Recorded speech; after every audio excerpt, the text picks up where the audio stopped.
Bon matin, bonjour ou bonsoir tout le monde et bienvenue à ce 49e épisode des Sommeliers de la lutte. Ici Max Perriard en compagnie du plombier Pierre Gastonguay. Comment ça va, Pierre? Ça va bien, ça va mieux. On a une surprise cette semaine à l'appartement. Je vous explique un peu, je suis dans un deuxième étage. Mon propriétaire est en bas, il y a un autre appartement qui est à côté. Bref, je vous ai dit la semaine passée que je partais en tournée toute la semaine, une tournée dans le nord de l'Ontario. Je vous donnerai des détails un peu plus sur cette tournée-là jeudi.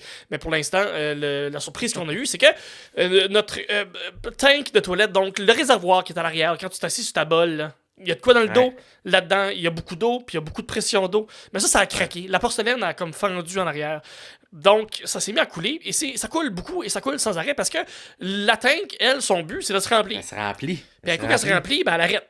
Mais ça est craqué dans le dos, comme n'importe quoi qui est craqué dans le dos, ça peut pas se remplir. Fait que, ça a beaucoup d'eau. Mon propriétaire est venu sonner chez nous à 2h le matin. Mais je l'ai dit, j'étais en tournée, moi, en Ontario, et on a un chien. Fait que c'était la bonne amie de ma copine qui était là. Et elle a eu peur. Voilà. Du monde qui sonne, c'est à 2h du matin. Elle capotait un peu. Finalement, des dégâts chez mon propriétaire en bas. Là, ils vont refaire un bout de plafond parce que ça a coulé. Sinon, moi, j'ai une nouvelle toilette. Très confortable. Bon. Pour le confort d'une toilette. Fait que tout est bien, qui finit bien, mais on n'a pas eu d'eau pendant comme 2 jours. Parce que là, en plus, la valve qui ferme l'eau de la toilette a brisé. Fait que là, on pouvait pas juste fermer l'eau de la toilette pour avoir de l'eau partout dans l'appartement. Fait que là, il fallait couper le main de l'appartement. Bref, un rêve. Je le souhaite à tout le monde. Un rêve d'être, écoute, tu peux être plombier d'un jour, un peu. Le pire, c'est que j'ai quand même travaillé en construction. Fait que j'aurais pu tout faire ça. J'en ai changé des toilettes. J'ai fait ce genre d'affaires-là, mais ça m'écœure tellement. J'ai tellement fait, puis j'ai tellement... Autant que j'aimais certains aspects de ça, autant que j'en détestais d'autres, que des fois ça me pue au nez faire ce genre d'affaires-là. Fait que, puis je voulais pas faire à mon propriétaire comme hey, je suis capable de le faire. Puis là, il me fait faire tout dans son calice de bloc, là, fait que ça me tentait pas de faire ça. Voilà. Sinon, toi, tu es resté au sec? Oui, j'ai resté au sec, rien n'a cassé chez nous, mais c'était occupé. Durant la semaine, on a fait beaucoup de spectacles. C'est bon ça. De shows, enregistré un autre podcast également, que Jaser pour jaser, où on parle du processus créatif que j'ai avec mes invités. On avait Jess Chartrand, qui était headline, et ensuite on enregistrait le podcast. Mais à travers toute cette semaine, qui n'a pas eu beaucoup de pauses, je voyais du coin des yeux, et j'espérais avoir un petit moment libre pour jouer au nouveau Hades 2. Oh! Je sais pas si tu connais ça, mais Hades 1 est un de mes jeux préférés. Et là, ils ont sorti la suite en accès, Early Access. Là. Ouais. Donc, pas plus beaucoup jouer. Fait que, c'est ça. C'est un genre de jeu qui se joue bien à coup de 30 minutes quand même, mais il y avait pas beaucoup de 30 minutes. Fait que là, je suis comme... c'est ça. J'ai hâte d'avoir du temps un peu, puis pour consacrer à quelques runs et essayer de sauver les enfers. Et sauver mon papa Hades, sa fille dans le jeu. Donc, nice. On va voir si on va avoir plus de temps. C'est quand la date, vous avez joué, la date de sortie officielle, c'est quand ça? Ils l'ont pas dit, mais ils disent 2025 environ. Mais, ok, fait que c'est vraiment un bêta limité. Mais il est quand même complet. Complet. Il y a beaucoup de stock. Oui, j'imagine. C'est quand même, d'après moi, en tout cas, je sais pas, mais les gens qui y ont joué, ils disent que au moins un bon 40 heures de jeu déjà. Oh, ok. Ce qui se passe dedans. Wow. Fait que beaucoup de nouveautés quand même. C'est juste qu'il y a beaucoup de visuels qui sont pas terminés. Fait que c'est comme un peu des images comme génériques qui éventuellement vont être changées. Même chose des animations, c'est un peu plus générique. Mais ça a l'air quand même bien. Puis le gameplay du jeu, il est quand même l'air assez complet déjà. Nice. Fait que hâte de jouer, m'attaquer plus à ça. Et le peu que j'ai joué, c'est le fun. Mais si vous avez joué, dites-nous en commentaire comment vous trouvez ça, Hades 2, le Early Access. Et on va enchaîner avec les commentaires du public. Et on a eu notre ami Pierre-Paul qui nous a fait une suggestion. Il t'a fait une suggestion, en fait, Pierre. Il a dit pour le prochain, qui le fait mieux. Mais il aimerait ça que ce soit qui le fait mieux, les ring announcing. Les gens qui font la voix, qui amènent les gens. Il t'a même proposé des choses. Fait que je te laisse y aller avec ta chronique. Cette semaine à la chronique! le fait mieux choix du public. Cette semaine, qui le fait mieux, c'est les ring announcers, les ring announcing, les gens dans l'arène qui font « Et le participant dans le coin droite, le gros monsieur avec une moustache. » Et on a quand même 4 bons choix. Donc, qui le fait mieux? Annonceur de ring ou annonceur d'anneau. C'est quoi un ring en français? Je sais pas, c'est... Un ring, Un I ring. guess. Un ring. Un ring de ring, lutte, pas mal. c'est C'est ça. donc, on a qui le fait mieux. Donc, Howard Finkel, Greg Hamilton, Lillian Garcia ou Samantha Irvin. Qui le fait mieux, d'après toi, Maxime? J'ai beaucoup aimé... J'écoutais pas, à l'époque, c'était Finkel. Mais je trouve qu'il avait une belle voix. Une belle voix de Oui, monsieur. oui, c'est un quand classique même, quand même. qui se réécoute bien encore aujourd'hui. Sinon, ouais, Lillian a été là une bonne partie de son règne, mais je crois que je préfère Samantha Irvin tout de même. Greg Hamilton un peu moins. Donc, ouais, je vais y aller, je pense, avec Samantha Irvin, la toute nouvelle, l'espèce de jeune prodige d'annonceuse qui est dans le ring de lutte. Je vais y aller avec Samantha. Toi, tu y vas avec qui? Avec Samantha Irvin, moi aussi, parce que j'ai moins de souvenirs, j'ai pas vraiment de souvenirs ou d'attachement, vu que j'écoutais pas moins ou pas la lutte dans le temps que c'était les autres gens. Donc, ça va être Samantha Irvin. Jake Robert, qui est à la All Elite. Jake Robert? Justin Robert. Justin Robert, merci. C'est un gros... Justin Robert, j'aime beaucoup ce qu'il fait. C'est plus classique, c'est plus neutre, entre guillemets, mais j'aime beaucoup ce que Justin Robert fait aussi à la All Elite. Donc moi, je le rajoute à la liste. Mais ça reste quand même Samantha Irvin. Je trouve qu'il apporte sa touche, sa couleur. Puis tout le monde l'aime. Des chaînes pour un ring announcer, c'est quand même... Faut le faire, faut être bon quand même. Fait que Samantha Irvin, pour moi aussi, de mon bord, pour qui l'a fait mieux cette semaine. Ouais. Je suis d'accord, Justin Robert aussi. Moi, j'aurais peut-être plus hésité à Justin que Greg Hamilton. Ouais. J'aimais bien. Surtout le John Cena, je trouve qu'il l'avait bien. Ouais. John Cena, il l'avait bien. Puis là, maintenant, il le reprend avec John Moxley. Ouais. Mais le petit, la voix rauque, le petit air qui roule de Samantha Irvin, j'aime bien ça. Mais tu sais, Justin Robert, quand il fait l'entrée à Kenny Omega, c'est un long paragraphe, c'est beaucoup de mots, puis il en manque pas une, puis il est bon, puis il est là, fait que t'es props à lui complètement. Fait que vous, c'est-tu Justin Robert? C'est-tu Samantha Irvin? C'est-tu Lillian Garcia? C'est-tu quelqu'un d'autre qu'on n'a pas nommé? Laissez-nous savoir dans les commentaires. Vous, d'après vous, qui le fait mieux dans le ring pour annoncer les lutteurs? Laissez-nous savoir. Et si vous avez des suggestions de chroniques, n'hésitez pas à faire comme Pierre-Paul et nous le suggérer dans les commentaires. On le fait. On est game. On le fait. Et on va enchaîner avec, de mon côté, ma première chronique, genre de nouvelle chronique, parce que, tu sais, ici et là, on fait des petites critiques, et vous allez voir, ça va avoir un lien avec un peu notre retour sur la semaine, parce que c'est l'épisode qui revient sur la semaine du 13 au 18 mai, et j'ai regardé dans les derniers jours le documentaire sur Bray Wyatt, s'intitulant Becoming Immortal, devenir immortel. C'est quand même bien, si vous voulez. Un peu, on est vraiment à l'autre côté du rideau. Pleurer, oui, assurément. Il y a surtout un moment très touchant où t'as son frère Bo Dallas qui explique un peu, tu sais, c'est son petit frère, puis il a tout le temps un peu regardé Bray comme son idole, si on veut, ou quelque chose qu'il voulait devenir, qu'il voulait tendre. Et les deux, j'ai appris des choses sur un peu le cheminement de Bray à travers tout ça. En même temps, le cheminement de Bo. Tu sais, Bray a toujours été un grand fan de lutte. Tout le temps, les personnages un peu plus bizarres. Ouais. Lui, il les aimait beaucoup. Il se déguisait souvent en ça. Avec lui, les Undertaker, c'est ça qui l'animait. On se surprend pas là, de ça. C'est ça qui l'animait beaucoup. Alors que Bo était plus fan des classiques. Là, fait que les lutteurs qui paraissaient bien.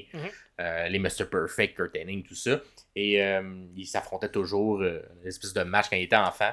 Éventuellement, quand ils ont vieilli, évidemment, hein, c'est des fils les Rotunda sont parmi une des familles de lutte qu'il y a beaucoup.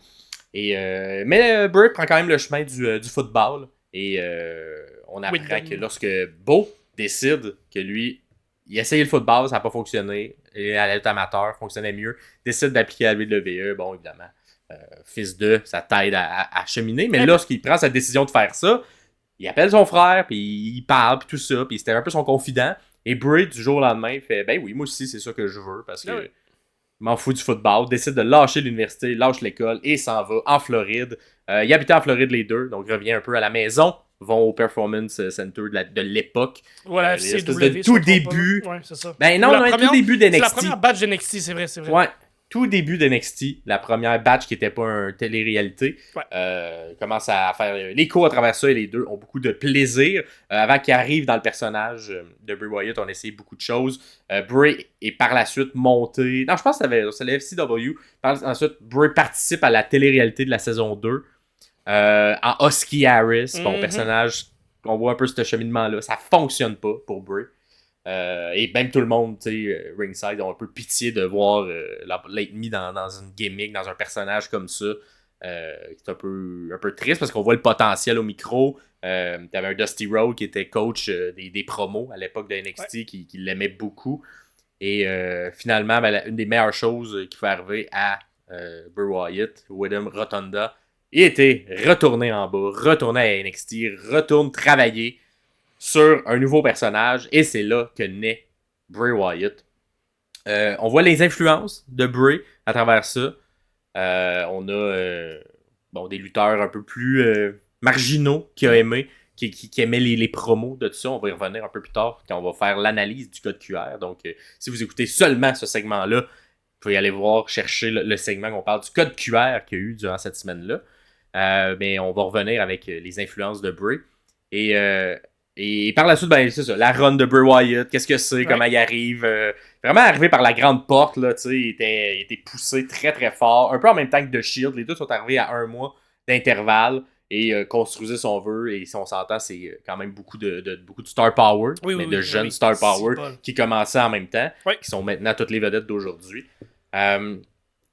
Et c'est ça, à travers tout ça, on voit le processus créatif de Bray, que c'était tout le temps, il était très perfectionniste. Et lorsque ça allait mal, il faisait un peu ressentir aux autres lorsqu'il c'était pas ce qu'il voulait. Reprenait des prises, tu sais. Il voulait exactement que les promos soient comme qu'il voulait, puis il trouvait ça jamais assez bon. Des fois, il était un peu plus difficile à travailler avec lui. Puis il y a certains moments où on le sort un peu de la télé. Et lorsqu'il revient avec des nouveaux personnages, ben cette pause-là est un peu expliquée. Tu sais, Triple H, dans le documentaire, il dit pas qu'il était tough à travailler avec, mais il dit... Il y a des sous-entendus. Exact. Il sous-entend.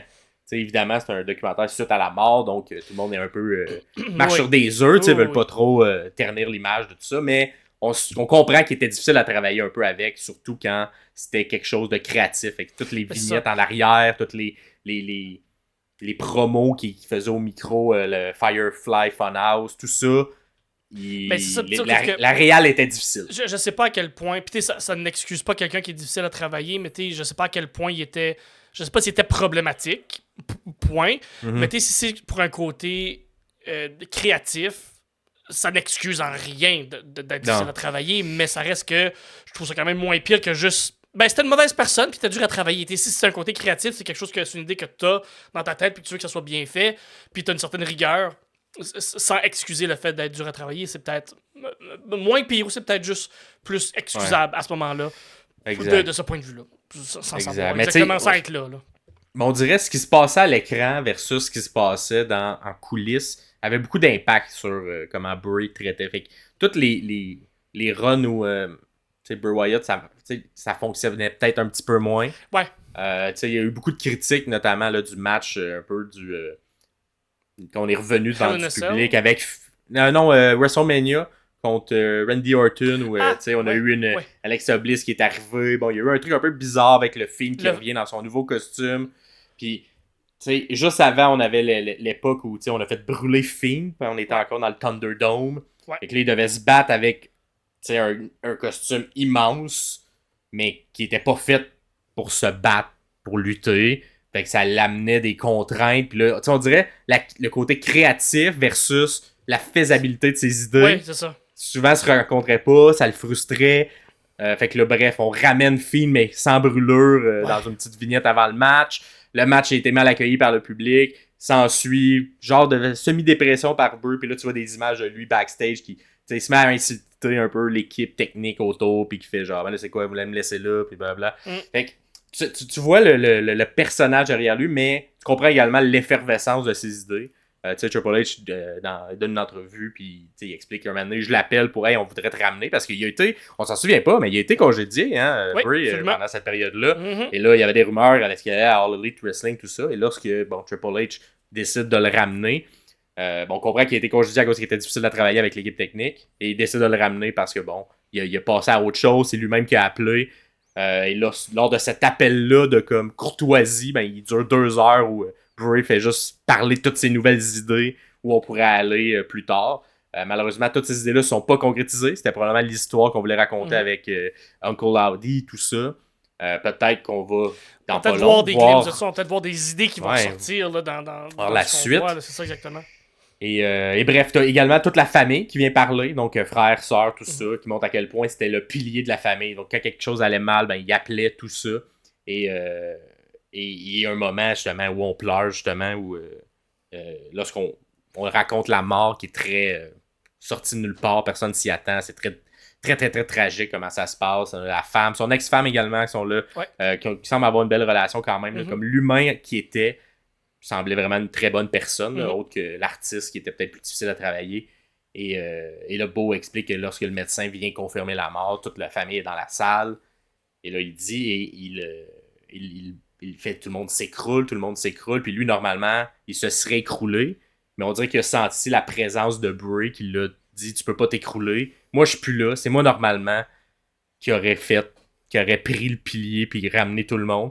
Fait que Beau, on dirait c'est ce qu'il dit, on dirait que Bray, il m'a accompagné quand on a eu l'annonce de sa mort. Puis c'est moi qui ai relevé ma mère, puis qui a fait, gars, on va continuer. Puis il a pas pleuré pendant toute cette situation-là, puis il est comme ça me ressemble vraiment pas de pas faire ça. Mais on dirait que son aura est rentré en moi, puis m'a permis d'aider toute la famille à passer à travers cette nouvelle-là qui était tragique.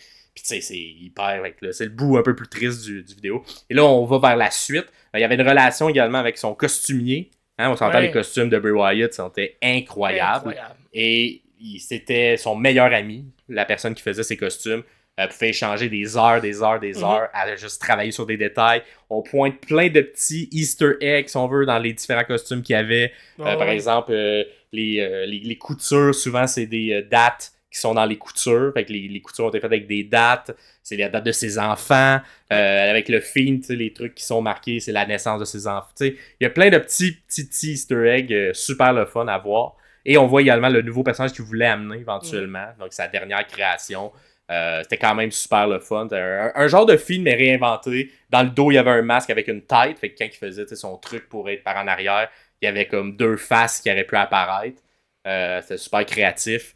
Et lui également, son costumier, super tout. Il a voulu terminer ces costumes-là pour rendre hommage à Bray. Et à la fin, ben, ça se termine avec un petit Easter egg à la fin du documentaire où Beau, après le générique, comme un peu les films de Marvel, après le générique, on a un Uncle Howdy qui apparaît et qui nous dit que c'est pas terminé. Et là, ben, on est où on est présentement, mais je vous conseille ce documentaire-là. Très bon. C'était très bon. Si vous aimez le Bray Wyatt, le personnage, l'humain qui était derrière, ça le décrit bien. C'est sur Peacock. C'est à peu près 2 heures. Mais le seul truc weird, c'est qu'à plein de moments, il dit genre, voici des images qui ont jamais été diffusées. Puis là, genre, comme, un peu très WWE de comme, il essaie de hyper quelque chose, on est comme, évidemment que ça n'a pas été diffusé.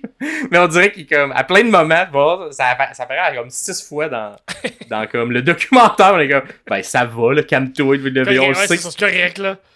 On le sait que vous avez pas diffusé des images de lui en backstage qui travaille son personnage ou avec l'équipe technique, là. Fait que bref, ça c'était le bout comme un peu qu'il essayait de faire documentaire choc, là, voici des images exact, inédits, on est comme, ben évidemment, vous avez plein de footage de lui inédits, là, Chris. Fait que c'est ça, il y a beaucoup aussi d'appels de lui qui parle de qu'est-ce qu'il veut dans ses visions de son personnage, mais quelqu'un qui est très, très, très... qui déborde de créativité. Donc, des fois, c'est ça. C'est genre le défaut de tes qualités, c'est que des fois, t'en as tellement que c'est difficile à toutes les bien les comprendre. Puis bien tu sais, quand il y a beaucoup de layers, ben, ça fait qu'on perd un peu tout ça. Fait que parfois, plus simple de c'est mieux de simplifier les choses. Mais Bray voulait pas faire ça. Il voulait tout le temps qu'il y ait plein de messages, même si les gens comprenaient pas. Et lui-même le dit, il y a des choses de son premier personnage de Bray Wyatt que les gens ont jamais compris. Puis que lui, dans sa tête, c'était clair, les messages qu'il disait. Des affaires comme chaque début, chaque premier mot de chaque promo de sa première année, ben ça ferait une phrase, mais que cette phrase-là veut dire quelque chose. Mais tu sais, comme il y a des layers là-dedans, là, c'est fou raide, là. Ouais, fait que bref, ce qu'on voit un peu avec les codes QR présentement, puis avec son retour également, on suivait le lapin blanc lorsqu'il était revenu, puis qu'il ne nous a pas expliqué cette histoire-là, mais que c'était arrivé de la même manière. Tout ça, c'était beaucoup de ses idées. Et on dit que Bo Dallas, dans une entrevue présentement, a vraiment une carte blanche pour faire ce qu'il veut, pour essayer de recréer l'image ou le génie créatif que son frère avait, parce qu'ils en ont parlé beaucoup, puis c'est ça qu'il a préféré. Bo également a été renvoyé, mais lorsqu'ils sont revenus ensemble, il était comme « Hey, moi, c'était cool, mais ma vie maintenant, c'est parler à mon frère que j'adore à tous les jours de trucs. » Fait que tu sais, c'est ça ma vie idéale, puis je la vis. Fait qu'il était super content, puis il était triste évidemment quand il a quitté. Mais il peut lui faire. Fait que si vous l'avez vu le documentaire, vous pouvez nous le dire dans les commentaires, qu'est-ce que vous en avez pensé. Mais moi, je trouvais ça très bon. C'est très très bon. Un documentaire différent, qu'on parle pas beaucoup de Thin Ring, mais qu'on parle beaucoup de créatif et de... Puis évidemment, ça va bien avec ce que Bray était. Absolument. Quelqu'un de très créatif vraiment, dans ses promos. Et on va commencer ça. Ce retour sur dégustation de la semaine. Yes. Les meilleures choses qu'on a vues cette semaine. Et on commence ça avec le Raw du 13 mai 2024. On a commencé avec un espèce de promo match entourant Alpha Academy. Fait qu'on avait comme en arrière, backstage, genre... Gable, tu sais, qui chicanait tout le monde. Comme là, vous allez vous battre à soir, tout le monde va gagner. Puis là, j'en veux pas de danse. Tu vas pas danser. Puis toi non plus, tu vas pas danser. Puis toi, t'es pourri, Maxime. Tu vas commencer à te buter. J'ai bien aimé. Ensuite, on a les matchs entourant. Bon, évidemment, Tozawa qui se fait squash comme personne. Mais qui respecte les règles qu'il avait mis Gable. Mais Otis, non, c'est moins un squash. Et décide d'aller contre l'autorité de Gable. Il fait même son petit worm, fait sa petite danse. C'était tout bien C'était tout bien fait. C'était tout bien joué. Il se battait contre Sami Zayn. C'était tout super bien joué. Otis, il est excellent. Il est bon pour faire pitié. Genre, tu sais, on est un espèce de babyface qu'on prend pitié. Il a déchiré son chandail, puis il s'est assumé, puis il a fait le worm, puis le gros pop, puis la grosse affaire. Puis finalement, il finit par perdre le match quand même. Et il y a un Chad Gable qui est en tabarnane après lui et qui dit maudit une claque là. Comme rien des esprits, puis par là, puis là ben Otis c'est sur le bord de tourner là, il est sur le bord de tourner. Hâte de voir, hein. Parce que, moi, il était dans mes prospects pour peut-être être dans ce nouveau clan de jobber. On va voir si ça va se concrétiser, mais effectivement, on a un Gable qui est pas content, qui est pas gentil. Moi, ma seule crainte en ce moment, c'est que la manière que Gable le joue, il joue encore gros. Et j'ai peur, ça c'est ma crainte, j'ai peur que ça redevienne encore du comédie. Avec un personnage de Gable qui est comme qu'on va pas prendre au sérieux, puis qu'au final, ça peut-être les autres membres qui vont plus décoller que lui-même, et lui, il sert juste à être méchant et à pointer du doigt. Ouais, je comprends. Faut qu'il mette de l'avant, faut mettre de l'avant son talent in-ring, parce que c'est là qu'il shine. Là. Même s'il y a un genre de personnage en soute qui gueule après du monde, il faut quand même qu'il soit dans le ring, qu'il lutte, parce que c'est là qu'il est bon. Parlant de bonne lutte, j'ai vraiment aimé moi, le match entre Lyra Valkyria et Zoe Starks. Zoe Starks qu'on voit déjà depuis peut-être 2 ans, Lyra Valkyria, qui vient d'arriver. Toute nouvelle à Raw cette semaine, depuis peut-être 2 semaines, 2-3 semaines, depuis le draft en fait. Donc c'est son premier match. Et j'ai vraiment, mais ça, c'est vraiment une belle vitrine pour elle. Moi, je l'avais jamais vraiment vu lutter. J'ai pas écouté NXT depuis les derniers 3 ans. Fait que j'ai aucune idée. Je connaissais le nom. Je connaissais de vue. Je savais qui elle était. Mais je l'avais jamais vraiment vu lutter. Puis elle est vraiment, vraiment, vraiment excellente. Je sens vraiment qu'on est en train présentement de faire un genre de nouvelle vague de lutteurs et lutteuses. Puis je trouve que elle en fait partie. Puis on lui donne des belles opportunités, surtout contre une Zoe Stark qui est une vétérante. Donc on l'a fait très très bien paraître. C'était un très bon match, pas un si long match que ça, mais c'était un très bon match, un bon petit match pour une belle vitrine pour Lyra Valkyria. Fait que moi j'ai bien aimé ça. Fait que Allez le voir, ça vaut la peine. Si vous connaissez pas, si vous écoutez pas NXT, vous écoutez juste Raw et SmackDown, ça vaut la peine d'aller juste pour comprendre qui elle est, pour voir qui elle est dans le ring comme lutteuse. Je vous le conseille. Toi, t'as beaucoup aimé le Tag Team Match, qui était un 4-way, Fatal 4-way. Un plein de monde. Un plein de monde. Contre plein de monde. Ouais. Ouais, j'ai vraiment aimé ça. C'était un super bien rythmé, un match à 4 qui roulait bien, qui fonctionnait bien. Tous les lutteurs, je les ai trouvés efficaces dans ce qu'ils nous ont montré dans ce match-là.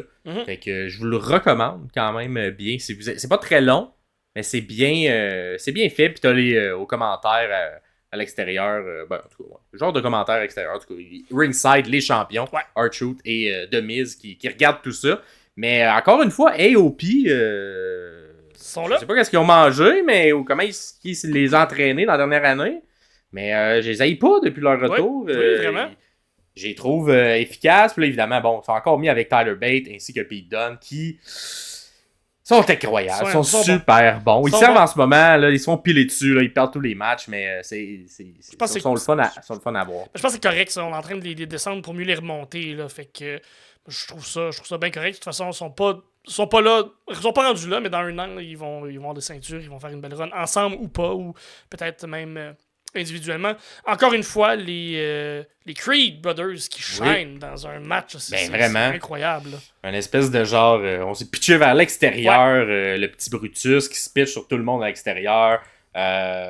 Une espèce de boule, là, mais à l'extérieur. C'est super bien fait. Ça lookait. J'ai bien aimé aussi là, Tyler Bate, un nez qui pogne sur ses épaules, un des deux des AOP, puis qui fait sa toupie. Et puis il y a des grosses cuisses. Il y a des grosses cuisses, Tyler Bate. C'est le fond. Et t'as une intervention aussi, une espèce de Carlito qui vient genre faire un backstabber. Direct sur la table. Ça, il a fait de mal à lui aussi. Direct sur la table. C'est ça parce que Carlito est en train d'essayer de prouver qu'il est capable de rentrer. Il fait partie du Judgment Day. Il veut rentrer avec le Judgment Day. Fait qu'il fait tout ce qui peut dans son pouvoir pour les aider, tu sais. Et il a permis au Judgment Day de gagner ce match de qualification pour les champions. Fait qu'on va revoir encore le Judgment Day, avoir une nouvelle opportunité. Ce coup-là, j'ai hâte de voir, on va-tu garder GD parce que c'était GD qui était le représentant. Fait que là, c'était Finn et GD. Lorsqu'il était champion par équipe, c'était Damien. Mais là, Damien, vu qu'il a sa ceinture, fait que là, on va voir si c'est une version différente du Judgment Day qui va réussir à aller chercher les ceintures de Miz et de R-Truth. Mais ouais, un bon petit match bien rythmé avec du high flying, des gros monsieur. C'est bon. Très bon, très très bon. Ouais. Ensuite, on a eu un match de qualification pour le ring, le roi du ring. Le roi du ring. Fait qu'on avait Dragunov qui avait super bien paru la semaine dernière contre Main Event Jey Uso. Mais ça, bon petit match. C'était pas très long, ça également. Puis il a comme été installé dans les promos un peu avant qu'on a rappelé que Dragunov n'a jamais perdu contre Gunther lorsqu'ils étaient à NXT. Fait que j'aime ces petites graines-là qu'on sème au niveau de l'histoire. Malheureusement, bref, Jey Uso l'emporte. Fait que malheureusement pour Dragunov, il ne pourra pas se rendre à Gunther qui avait passé également à la prochaine étape de ce tournoi-là. Mais on les fait quand même se croiser. Et un petit regard. Un petit regard de Gunther qui est comme maintenant ça va être ton tour puis je vais prendre ma revanche. Mais j'aime ça. Je sais pas quand ça va se faire ce match-là. Mais j'aime qu'on commence à l'installer puis qu'on a hâte qu'il arrive. Là, ça va être bon ce match-là. Puis là, ça me fait toujours rire parce que Dragunov, c'est ça, il a fait une promo avant un moment donné dans le milieu de l'épisode de Raw. Puis il parle de Gunther. Puis là, la caméra se tourne, puis Gunther est là. Ça me fait toujours rire de faire comme, tu le voyais pas? Il était à côté de toi, dude. Tu parlais de lui. Ça me fait quand même beaucoup rire, ce genre de promo-là. C'est comme si tout ce qui est pas dans le champ de vision de la caméra, il n'existe pas. Puis là, il apparaît, puis il est là. Ça me fait bien rire. Puis, tu sais, même si Dragunov a perdu, je trouve qu'on ça a été bien fait quand même parce que il y a eu de la misère à faire son H-bomb parce que maintenant il voulait le faire sur la table des annonceurs. Jay s'est tassé et il s'est fait mal au bras.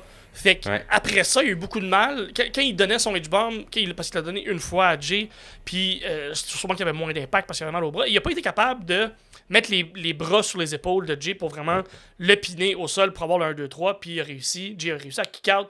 Fait que je trouve que c'est quand même très bien apporté et très bien fait de cette façon-là pour le protéger quand même un peu, mais aussi pour pour pas lui enlever une crédibilité, puis pas lui enlever une crédibilité non plus à son finisher. J'ai l'impression qu'il va être vendu très très fort éventuellement.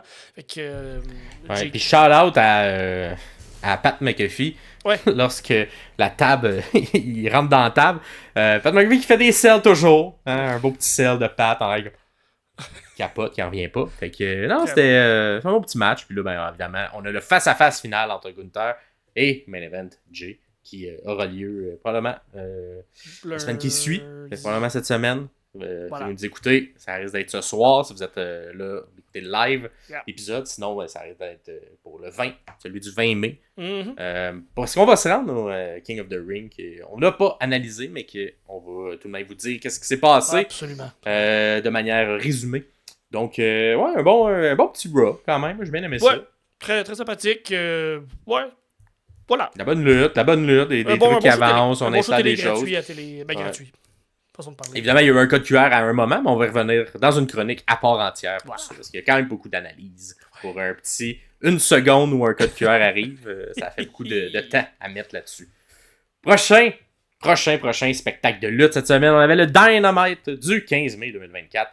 Un Dynamite qui était comme quand même très chargé en match. Beaucoup de matchs. Ça s'enchaînait. Et ça aussi, c'était un bon Dynamite. Contrairement à peut-être un Collision que j'ai moins apprécié de ce match. Le Dynamite, c'était bon. On a commencé ça avec...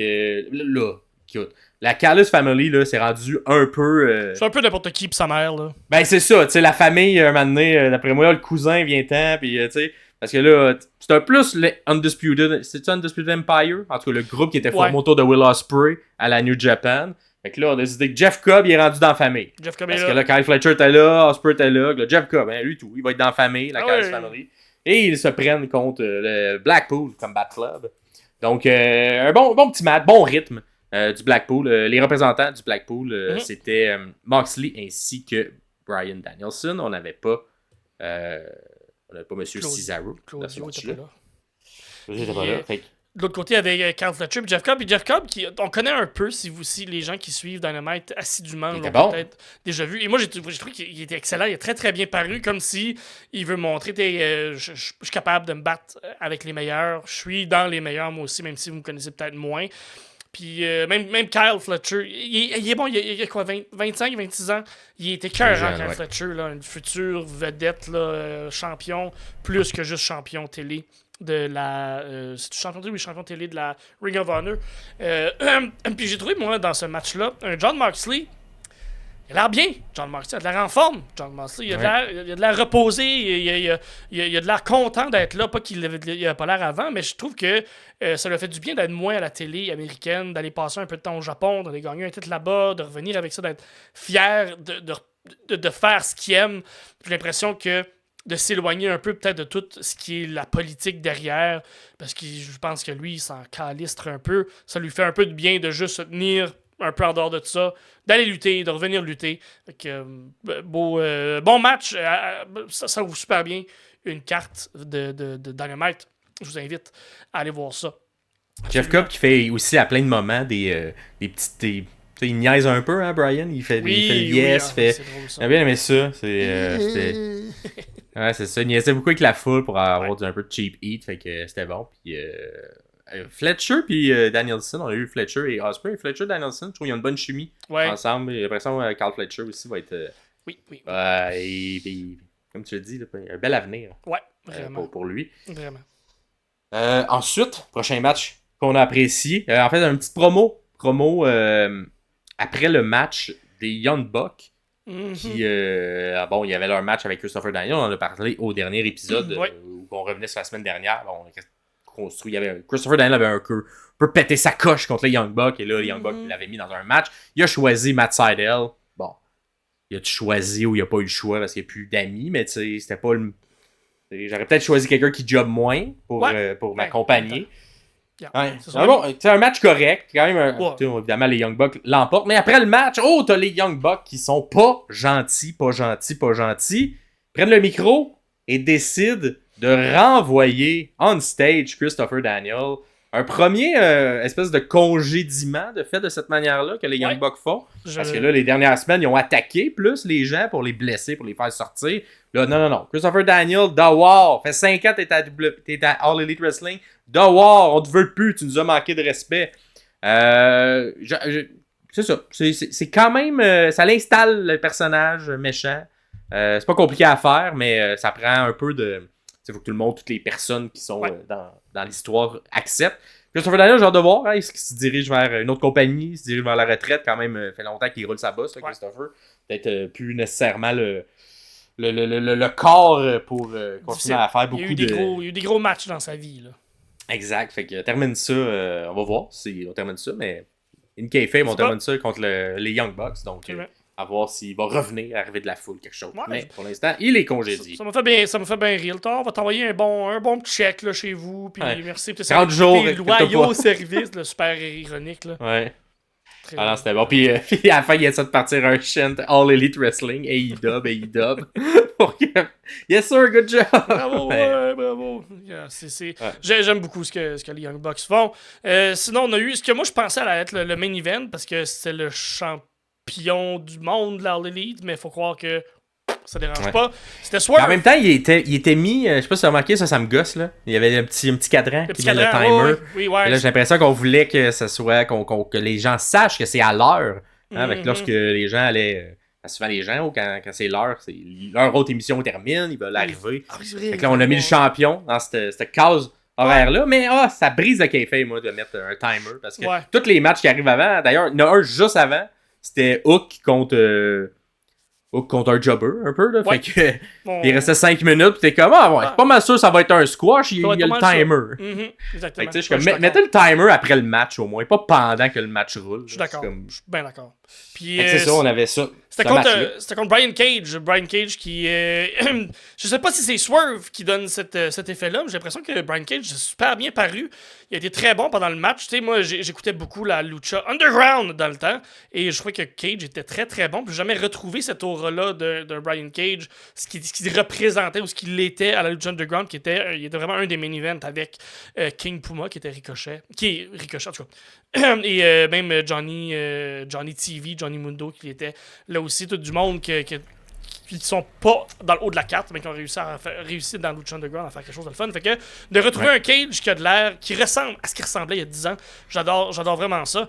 Il a attrapé en souplex. Mais t'as comme Swerve qui se lance, tu sais, pour faire un espèce, quand il prend vers l'extérieur ou pour un espèce de tomber en DDT. Ouais. Mais à la place, non!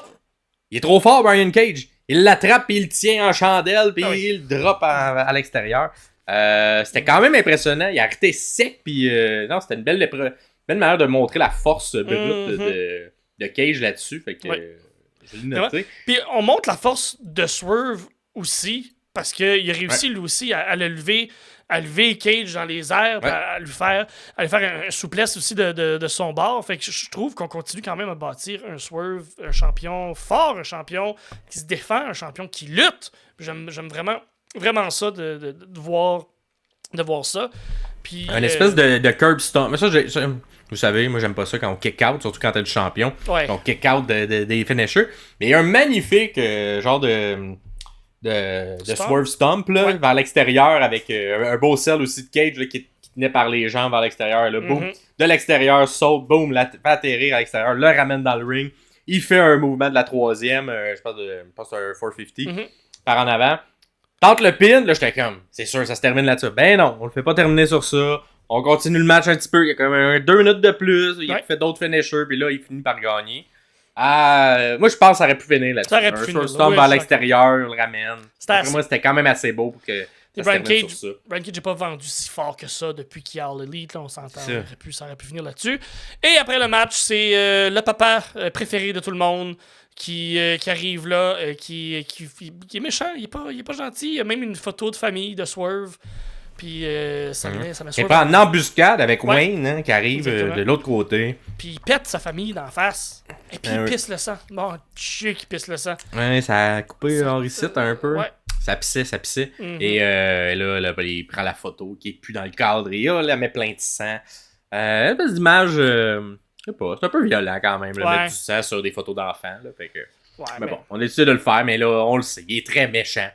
Mais tu sais, C'est comme- c'est aussi en lien avec ce que lui avait fait il y a une couple de mois ou un an à Ouais, à Wayne. Wayne quand les rôles étaient Ouais, inversés. à Nick Fait que- Wayne. Ouais, c'est ça, exactement. Et ouais, c'est ça. C'est quand même un... L'histoire est bien construite, somme toute. Oui, Fait oui, que, absolument. Est-ce que le ça match ça- va être bon? C'est à savoir, j'ai l'impression que oui. On Je va voir. sais pas si- Ils vont peut-être nous rajouter une gimmick là-dedans d'ici sa fin de Ben, semaine. ça se pourrait. Puis Christian est quand même bon pour en storytelling à l'intérieur de ses matchs. Oui, oui, oui, absolument, absolument. Possible que ça soit Mhm. ça. Ensuite, on a eu... moi, j'ai bien aimé hein, la signature de contrat entre Willow et Monet. Ouais. J'ai surtout beaucoup aimé Willow. Oui, elle si est elle comme tellement est bonne. Ah! Ben, d'après moi, c'est elle qui a bien paru dans toutes les promos Ouais. entre elle et Mercedes Monet. Mhm. Puis à un point tel que juste son charisme est en train de faire que Monet turn méchante. Ouais. Parce que là, dans cette promo-là, on aurait pu avoir les gens décider de se rallier du côté de Mercedes Monet. Mais non, les gens se sont ralliés du côté de Willow parce qu'on l'aime, on aime l'intensité qu'elle a dans ses ouais, c'est promos. incroyable. Tu sais, une bonne ligne aussi de comme Monet qui dit je vais sortir I walk out of Double or Nothing avec la ceinture. Puis comme la dernière fois qu'on s'est pogné, t'as même pas été capable. Non seulement t'as pas walk out avec la ceinture, t'as même pas walk out en sortant, insinuant la blessure qu'on a eue. Mais tu sais, des bonnes lignes de Willow Nightingale. Finit ça avec son finisher. Boom, ça à table, un classique des signatures de contrat. Yep. Mais ouais, j'ai hâte de. Moi, ce que j'aime surtout, c'est que j'ai l'impression que c'est comme canné déjà que Mercedes Monet va gagner ça. Mais le dernier mois, C'est comme si on est plus... me semble, je préfère Willow, moi, championne. Mais moi, je pense que je garderai la ceinture sur Willow Nightingale. À 100 milliards au micro de fois en fois, là, c'est débile, là, c'est fou la Ouais. coche qu'elle a Un pris, là. un gros charisme Ouais. que je trouverais dommage. Parle du cœur. On enlève la ceinture alors que je trouve qu'elle a fait son meilleur travail depuis qu'on la voit à All Elite Wrestling. Fait que j'ai hâte de voir si on va suivre peut-être le plan initial ou si on va écouter peut-être la foule puis faire c'est vrai qu'en ce moment Willow est pas mal meilleure que Mercedes Monet. Elle mérite peut-être de garder la ceinture un peu plus longtemps. Mhm. Fait que on va voir qu'est-ce qui va se passer. Et finalement, on avait le main event. Un match que j'avais out. Moi, de mon côté, je suis pas pour toi, Oui, hein. toi sûrement aussi. Hein. Oui. Un Kazuchika Okada contre un Dax Harwood. Dax Harwood, qui, quand il sort des matchs en solo, Ah, et c'est bon. qui est bon, c'est tellement fluide, c'est logique, c'est les matchs de FTR, mais à travers Dax en solo. Ouais. Ah, que c'était bon comme match. Ouais. Puis c'est un gros props aux deux, comme les deux lutteurs, tu vois, qui ont pensé, qui sont donnés, qui ont réfléchi à ça, parce que c'est Dax qui vend sa nuque tout au long. Il y a un coup qui est donné au début, puis déjà, je pense qu'il vend un peu déjà sa nuque d'avance. Fait qu'Okada a comme capitalisé là-dessus tout le long du match. Ça fait du sens, c'est logique. Un gros neckbreaker en plein milieu du ring. C'était beau, là. C'était beau. T'es pour Okada de lever un monsieur comme Dax, pour être capable de le lâcher sur son genou. C'était fluide. C'était beau. C'était le fun. Allez voir ce match. Si vous voulez comprendre comment on vend une blessure, puis comment on raconte comment on voit une offensive puis une défensive dans un match qui focus sur une blessure qui là était une fucking nuque qui est pas simple à vendre, qui est pas facile à faire dans un match. Allez voir ça pour comprendre comment c'est fait, comment c'est bien fait. Ah, c'était fantastique. Puis Okada qui est très bon comme méchant là. C'est un vrai bon méchant. Tu sais, genre, quand au début, il reçoit des chops, pis comme, qu'est-ce que tu fais à me faire des. Tu sais, juste son nom verbal. Il est comme. Charisme, il est comme un mix de. Il est très chill dans le ring quand il se promène, tu sais. Tu le sens en contrôle, mais en même temps puissant, là. Tu le sens pas comme layback. C'est dropkick, là. Même, il saute haut, comme il a fait un dropkick à Dax dans le coin, là. Il était plus haut que lui, tabarnak. Il a dropkické dans la face, là. C'est incroyable, là. Incroyable, cet homme-là. Puis ça se termine avec, bon, évidemment, tu sais, une petite tricherie, coup d'un couille quand coup dans la corde qui tombe d'un couille pour... et là, bon, il revient beau. Un Rainmaker, seulement un, ça, j'aime ça. Et il gagne contre... Finish. Absolument. Il gagne contre Dax. Et là, par la suite, ben là, tout le monde arrive. Tout le monde arrive. Tout le reste de l'élite, let's go, esti, on s'en prend à cœur joint, on pète la gueule à Dax. Fait que là, qui arrive pas. FTR, son partner, il arrive, Cash Wheeler, il arrive, Bryan Danielson, il arrive. Mais là, on a appris en début d'épisode qu'Eddie Kingston, il s'est blessé le week-end passé dans un show de la New Japan. Parce que The Elite est venu le péter avec Jack Perry. Ouais. Là, Jack Perry est là, t'es en train de péter. On essaie de faire le même un peu de même ce qu'on a fait à New Japan, dans le show de la New Japan, on essaie de le refaire, tu sais, blesser un des gars de FTR. Et là, qui arrive pas pour remplacer? Quel pop! Quel beau pop! Darby Allin, vêtu d'un mouton rose, un mouton féministe, a décidé de donner sa peau, arrive avec sa skateboard, donne des coups de skateboard dans le dos de tout le monde. Puis on comprend que c'est lui qui va remplacer Eddie Kingston dans l'équipe All Elite Wrestling, de ce que je comprends. On pensait dans... All Elite Wrestling contre l'équipe on se demandait qui allait mourir dans Anarchy in the Arena. Ben, on vient d'avoir notre réponse. C'est Darby Allin! Ben oui. Darby Allin va se faire lancer en haut d'un 3e étage. Et c'est lui qui va faire le gros spot. Voilà. Quand même content de voir son retour. Oui, absolument. Lui qui s'était fait frapper par un autobus en essayant de sauver une petite madame. Là, tout ce qu'on voit dans un film, là, Darby Allin l'a vécu. Il a fait comme Hey, moi j'aimerais ça monter le Mont Everest, mais je me fuck la cheville. Ah ben, je vais peut-être essayer de faire autre chose. Ah ben, je vais sauver une madame, puis me faire frapper par un boss, puis pas mourir. C'est quoi la vie de cet homme-là? C'est incroyable. Ça n'a pas beaucoup de temps. J'ai l'impression cependant que ça a été très précipité, hein, parce que on n'a pas eu le temps de vivre l'émotion du public à ce retour-là, parce qu'il restait 30 secondes. Fait que ça avait rapidement terminé, puis tout ça. Fait que j'aurais peut-être comme réduit le temps du match de peut-être 1 minute. Question que lors de son retour, quand on a clean le ring, il y a l'effet de yes sir, les 4 sont là, puis là il y a le face-à-face entre les deux. Là, ça a été un petit peu précipité, fait qu'attention à la réalisation d'être un peu plus tête dans vos timings. Mais sinon, somme toute, un bon Dynamite, assurément le meilleur spectacle des deux. Oui, absolument. Des 2 shows de la All Elite Wrestling cette semaine. Dites-nous en commentaire s'il y a des choses qu'on n'a pas parlé, que vous avez aimé, ou si vous êtes d'accord sur les choses qu'on a dites. Absolument. Et ensuite, prochain spectacle. C'était le 17 mai, c'était SmackDown. On a commencé, un SmackDown, je vais dire faible. Hein, pas grand-chose. Très mid. Très mid. Pas grand-chose qui était le fun. La seule chose que j'ai aimé, moi, particulièrement, c'est... puis j'ai aimé, on s'entend avec des gros mots, parce que c'était pas le meilleur match non plus, mais Randy Orton contre Carmelo Hayes, qui allait monter dans encore le roi de la montagne du ring. Un petit match, mais encore une fois, on en a parlé la semaine dernière, le sel d'Orton à la jambe. Continue à vendre ça. Hein. Il y a genre des bandages autour du genou, tout ça. À l'intérieur du match, continue à le vendre un peu. Est-ce que ça va justifier peut-être une défaite surprise contre Carmelo Hayes? Ça s'enligne un peu vers ça, on dirait. Ça s'enligne vers ça, mais finalement, non. Mais non. Il a réussi parce que... Pourquoi j'ai aimé le match, c'est surtout le finisher. Ah, mon Dieu. Un magnifique finisher à la Randy Orton. Donc, on a un Carmelo Hayes qui part en springboard d'un corde, qui essaie de tomber sur Randy, mais Randy, en même temps, il saute des airs, il l'attrape, tout en douceur, dans un RKO. Très beau finish, très belle photo, très beau tout. Et par la suite, t'as comme la fin du match avec une promo de... Parce que plus tôt dans l'épisode, c'était Tamatonga qui avait gagné. Fait que là, ça va être ça la finale de SmackDown, Tamatonga contre Randy Orton, qui va gagner. Et là, Randy Orton est quand même en rivalité depuis quelques mois déjà avec le Bloodline au complet. Et un Randy Orton en intensité. Il dit que moi, j'ai gagné 14 fois la ceinture.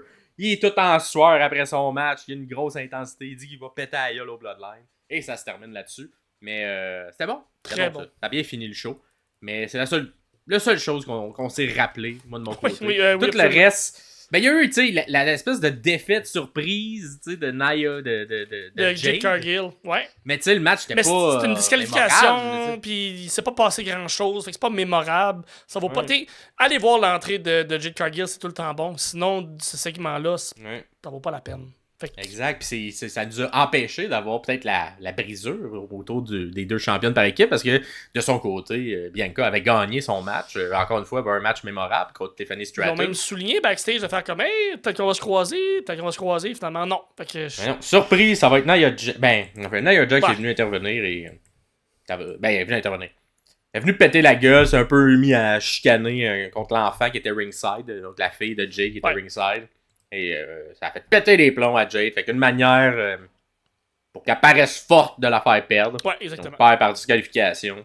Mais bon, c'est pas très mémorable. Oui, je comprends. Moi, je comprends pas parce qu'on essaye de pusher Nia Jax présentement, mais comme.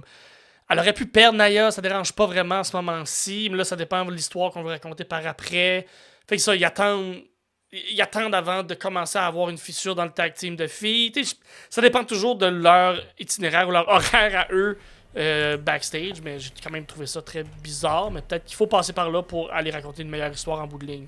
J'ose croire j'espère que c'est ça, parce que ce petit bout-là, un peu louche. Un peu louche, puis on a eu une poche signature de contrat entre Cody et Logan. Ouais, des enfants dans une cour d'école qui s'envoient un peu chier. J'ai même pas pris de commentaire là-dessus parce que.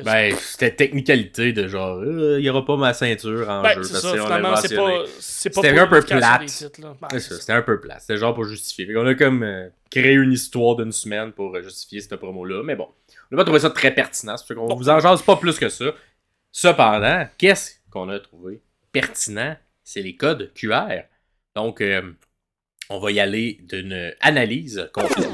Et on est de retour avec un nouveau setup parce que là, on est rendu à la chronique d'analyse du code QR de cette semaine.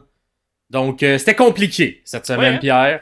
Tu sais, ça fait 2 semaines là, qu'on en jase dans notre retour de la semaine. Cette semaine, c'était la plus compliquée. Mais on a juste vu un code QR, pourtant, c'est pas si compliqué. Écoute, on a vu 2, un à Raw, un à SmackDown, mais c'était compliqué. 2 codes QR. Qu'est-ce que c'est compliqué? 2 codes QR, mais les 2 codes QR nous ont amené à, je te dirais, au moins 4-5 heures d'analyse de vidéos et de trucs. Fait que le premier code QR qu'on a eu, je vous dis, parce que bon, on va voir si ça a éventuellement un impact. Ma théorie, bon, un truc de jobber. C'était le code QR est apparu pendant le match à Raw entre Io Sky et Shayna Baszler. Qui des deux, plus Shayna Baszler, plus dans le team qui se fait jobber, est-ce qu'Io Sky va être dans plus le team qui se fait attaquer à voir, mais c'est pendant ce match-là que c'est apparu. Fait que vous le voyez à l'écran. Ce code QR-là nous amenait ici. Donc ici, un site web. Fait que là, déjà là, beaucoup de choses à analyser sur ce qu'on voit à l'écran. Tout d'abord, ici, on voit le 12-12-12-12-12. Fait que là, t'es comme, c'est quoi ça? 12-12-12-12-12. Mais ça ressemble à une date. Ça ressemble au 12 décembre 2012. Et qu'est-ce qui s'est passé? Fait que là, j'ai été checké. Qu'est-ce qui s'est passé le 12 décembre 2012? Faut que tu backtrack tout ça. Faut que je backtrack ça. Fait que le 12 décembre 2012, c'était un épisode de NXT. Et dans cet épisode de NXT-là, qui est pas apparu? Bray Wyatt. Et voilà, première apparition de Bray Wyatt lors du 12 décembre 2012. Wow. Et il introduisait qui? Il introduisait quelqu'un de sa famille. Sister Abigail? Non, il introduisait Eric Rowan. Qui venait faire son premier match à NXT. Ça s'est passé le 12 décembre 2012. Fait que là, déjà, l'analyse de ça, on peut bien déjà comprendre que ça, d'après moi, c'est le début de la Wyatt Family. Mais également, tu sais, Rowan, il y a eu beaucoup de choses dans les dernières semaines. J'étais comme, Rowan est là-dedans. Après moi, ça continue, que Rowan est là-dedans. Oui. Et là, on voit différents JPEG, comme vous voyez. 20 photos, 20 images qui ont été uploadées. J'ai fait beaucoup de recherches. J'ai downloadé toutes les images. Il y a des petits codes comme mis à travers, mais c'est un peu trop complexe, puis ça donne un peu pas assez d'informations. J'ai essayé de voir également avec ça ici, là, les chiffres. C'est pas pareil. Ça, c'est la grosseur des fichiers. J'ai rien trouvé. Les heures que ça a été uploadé, c'est dans l'ordre, sauf 2 fois 1. C'est que ces deux-là, 1 et 2 ont été inversés. Et 9 ainsi que 10 ont été inversés dans l'heure. Donc, une a été oubliée. Ça dit-tu qu'il y a quelque chose? J'ai pas trouvé, malheureusement. Mais j'essaie de remarquer qu'est-ce qui se passe. Donc là, on va aller les voir, chacune. Par exemple, si vous cliquez là-dessus, ça donne une image comme ça. Et c'est des images comme ça. Il y a quelqu'un qui a comme pris des photos puis qui nous les a uploadées. Et ça, c'est l'image 1. J'ai plus sorti les highlights les plus intéressants. Fait que, d'abord, on a lui. Je lui ai rappelé qui il était. J'y ai montré ses mensonges. Maintenant, il m'a montré sa vision. C'est magnifique. C'est très beau. Ça, selon moi, c'est lorsque Uncle Howdy a été introduit dans la dernière année avec Bray Wyatt. Bray Wyatt, Uncle Howdy traitait Bray Wyatt de menteur. Oui. Il disait que c'était pas vraiment qui était, puis qu'il était menteur, tout ça. Fait que d'après moi, le I, c'est-à-dire celui qui écrit, ça devrait être Uncle Howdy.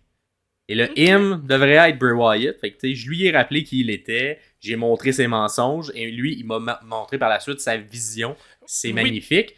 Parce que dans le pouvoir, c'est comme si Uncle Howdy était plus haut dans le gradé que Bray Wyatt à ce moment-là, dans la dernière Exactement. version de cette histoire Et là- qu'on a vue. Là. Et là, avec la mort de Bray, est-ce que ça s'est inversé? Et là, c'est maintenant Bray qui montre les visions à Uncle Howdy. C'est Et ça. les visions qu'il lui montre, elles sont magnifiques. D'après moi, c'est comme ça que j'interprète ce message-là. Ensuite, on a celui-là, ici. Si vous avez besoin de demander ce que vous ne voyez pas, ben vous n'êtes pas en train de regarder. Voulez-vous le rencontrer? Là, peut-être, c'est moi qui analyse un peu trop, mais voulez-vous le rencontrer? Il est comme mis un peu comme si c'était une chaise versante. Voulez-vous le rencontrer? Ok. Mais surtout, qu'est-ce qu'on voit pas sur cette photo-là? Il y a deux petites choses. Check. Juste au-dessus de toi, Pierre. Ici, Ah, il y a des faut petits le cheveux. Des petits cheveux blonds. Blond à la Uncle Howdy. Blond à l'Uncle Howdy ou blond à on sait pas quoi. Puis ici, dans l'autre coin, on a des petits trucs rouges, une ombre, quelque chose qu'il y a là. Ben oui, hein. C'est pas c'est quoi. C'est pas c'est quoi. Fait C'est pas que c'est quoi. Mon c'est Dieu. Uncle Howdy qui a pris les photos, on sait pas. Ensuite, Hmm. on a ça ici. Ils étaient. J'aurais montré comment ouvrir la porte ici, des photos. Ils étaient tout seuls, j'ai ouvert la porte. Maintenant, ils ne sont plus seuls. Maintenant, est-ce que vous comprenez? En dessous, can you keep a secret? Can you keep a secret? Garde ça. Garde ça en tête parce que la dernière promo de Bray Wyatt que Bray Wyatt nous a donné, c'était le 17 février 2023. C'est la dernière fois qu'on a vu Bray Wyatt à l'écran. Et c'était une promo qui nous disait, en fait, est-ce que vous êtes capable de garder un secret? Ok. Fait que c'est cette promo-là, ici. Fait que c'était un peu bizarre, hein, cette promo-là. C'était comme un Firefly Funhouse qui se transformait en truc comme ça. C'était très weird, là. Ils se battaient avec des figurines, les deux qui se battaient. Ensuite, qu'on sortait de l'écran. Et là, c'était Bray qui analysait la promo qu'il avait fait la semaine d'avant contre Brock Lesnar et Bobby Lashley parce qu'il il se dirigeait vers le gagnant ou le perdant. T'sais, il était intervenu, il était pas intervenu là-dedans, mais c'était une feud entre Bobby Lashley et Brock Lesnar. Il faisait ses propres commentaires de tout ça. C'était un peu weird. Ensuite, on refaisait le truc, mais avec une vision à la Firefly Funhouse, avec des commentaires d'enfants qui faisaient quand les choses que Bobby Lashley disait. Oui. Ensuite, on tombait dans une espèce de news, un truc de podcast. Fait que là, ça se passait. Ensuite, bon, la météo avec Uncle Howdy qui venait la faire. Et Can you keep a secret? Can you keep a secret? Et là, il y avait une roue qui tournait. Yes, no, yes, no, yes, no. Et ça finissait avec est-ce que vous êtes capable? Et là, il devient de plus en plus dark. De plus en plus dark. Voici ce qu'il y a à l'écran. Es-tu capable de garder un secret? Est-ce que là, il y a un secret? Et d'après moi, ça fait référence à ça. Et là, ça ouvrait la porte vers quelque chose d'autre. On sait pas c'est quoi. Et c'est ça. On n'a jamais su c'est quoi. On n'a jamais su. Et ils vont peut-être poursuivre ce que c'est. Et ça terminait comme ça. La nouvelle version. Une nouvelle version de quelque chose. Ça avait l'air d'être Bray qui jouait, qui avait ce masque-là. C'est pas clair, là. Fait que c'est ça, le Can You Keep a Secret. Puis ici, clac, on est là. Ensuite, I am all of us. Je suis toutes ces personnes-là. Nous tous. I'm all of us, ici. Je suis tout ça en même temps. C'est également une phrase qu'il disait souvent. Bray Wyatt, je suis tout et je suis rien. Je suis tout et je suis rien. Et on se souvient du personnage de Fiend et de Bray à cette époque-là avec des gants. Tu sais, sur une des mains, c'était Hurt. Non, c'était Hurt. Et l'autre, c'était Heal. Ouais. Heal comme guérir, pas heal comme méchant. Exact. Guéri fait mal. Guéri fait mal. Et selon quelle main il écoutait, ben, il devenait Fiend méchant ou il devenait Bray Wyatt qu'on était dans le Firefly Funhouse. On regarde ça sur une autre ligne. On va y revenir plus tard. Ce qu'on nous a présenté. Ensuite, on a un dessin comme ça. Avec le logo. Moi, j'aime bien ce dessin-là. Avec le logo qu'on voit depuis quelques semaines. Mais, je veux qu'on remarque quelque chose. Ici, il y en a un gros. Et dans le gros, il y en a 4. Oh. On voit? Est-ce que ce serait ça, l'ancienne version un peu de la Wyatt Family, qui avait un groupe de 4 personnes, l'idée par un Bray Wyatt, et que tout le monde, toutes les Firefly autour, lui disaient allô. Et de l'autre côté, pas de la même configuration, mais il y en a 6 qui sont un peu plus gros. Et qui sont un peu... version. Exact, ils sont comme un peu dans la foule, mais juste un petit peu plus gros dans la foule. bizarre, mais tu sais, c'est-tu l'ancienne, la nouvelle, je sais pas. Comme ça, j'interprète ça. Et là, je sais pas si t'as remarqué, à Raw, je vais te le montrer, le clip. À Raw, ça a ouvert comme ça. Drew McIntyre. Et là, tu sais, il y a eu une référence à le Chosen One dans la semaine dernière, dans nos analyses. Oui. Et là, encore, le Chosen One était le surnom de Drew McIntyre. Ouais. Et là, pendant son entrée, qui débute Raw, il arrive à le ring, c'est un one-shot, arrive, plan extérieur. Et là, je vais te le faire jouer. Tu me dis si tu remarques quelque chose dans ce plan large-là. Est-ce que je remarque de quoi? Il y a des gens... Non. Plan large, remarques-tu? Oh, il y avait des gens qui étaient debout. Qui s'étaient éclairés comme là. Il y a quelqu'un qui... Non. Ah, là, il s'en va. Le gars, il revient. Et là, ah! C'est quoi ça? Pourquoi il y a quelqu'un de bout avec une robe Qui est éclairé. au beau milieu de l'entrée de Drew? Là, je suis comme, ils ont-tu commencé à placer des affaires dans la foule dans les dernières semaines? Parce que jamais rendu compte, puis là, c'est là. Parce que comment ce spotlight-là agit et que ça arrive, et que tu sais, tout le monde, personne le regarde, puis ça dure juste ce moment-là, puis ensuite on retourne dans le truc. Qu'est-ce que c'est ça? Et là, j'ai remarqué une autre vidéo qu'on a déjà vue il y a quelques mois. Quelques semaines, dans un code QR, nous amenait à une image comme ça. Ouais. Fait que là, c'était pendant l'entrée, c'était le Backlash en France avant qu'on arrive à Backlash. Là, fait que le SmackDown qui était en France où que la foule était était en fou. C'était une promo de tout ça. Et là, il y a eu comme un flash pendant l'entrée de Cody où on voyait que ça est apparu. Et là, tu trouves pas que dans la foule, qu'est-ce que les gens ils font? Là, c'est comme si le signe. Ben oui, mettons lui là, il y en a deux. Bang, bang, ça apparaît en même temps. Ça a l'air placé là. Comme s'ils font le logo. Comme s'ils font le logo qu'on voit de plus en plus. Ouais.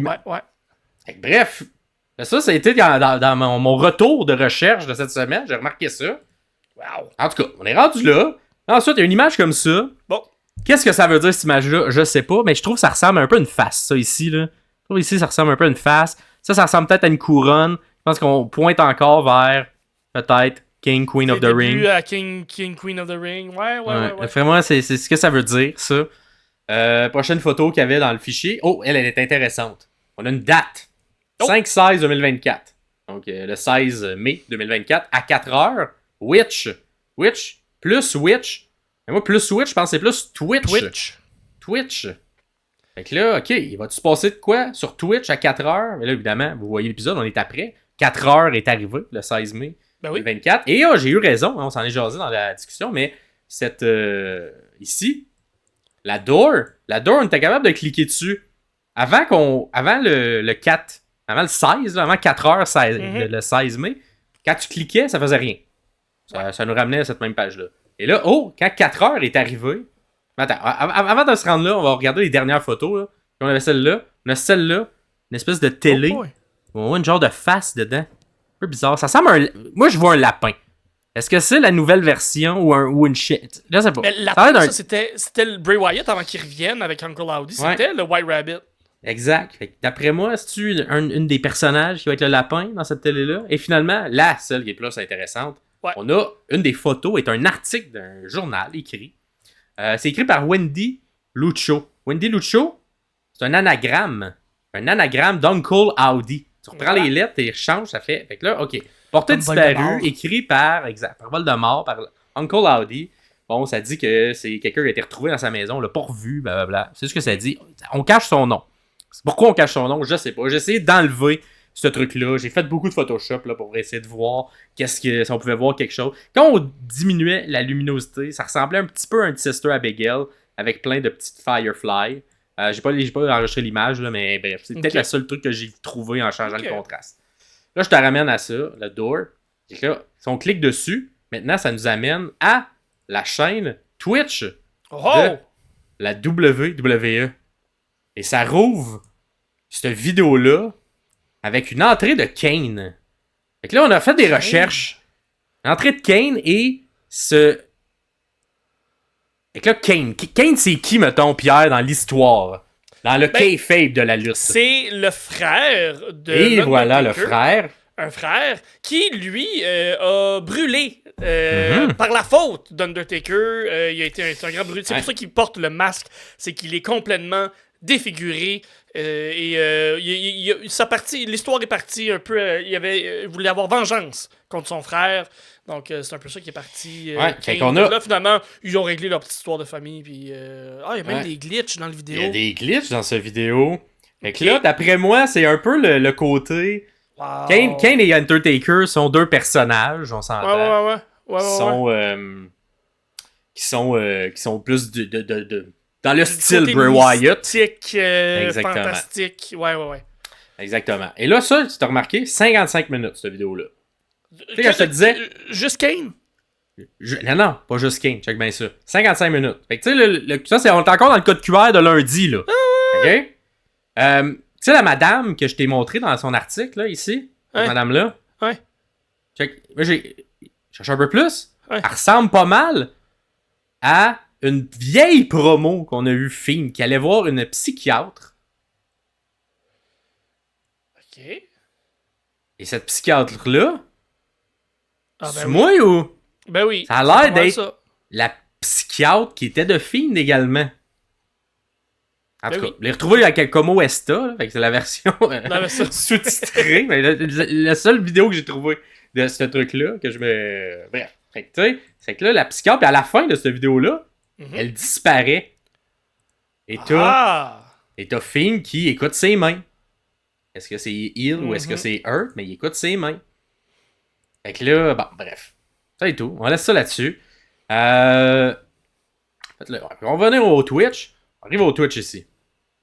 Tac. Vidéo de 55 minutes. Tu sais, quand je te dis, on est encore dans le code QR de Raw. Là, on est rendu jeudi. Là, ça apparaît.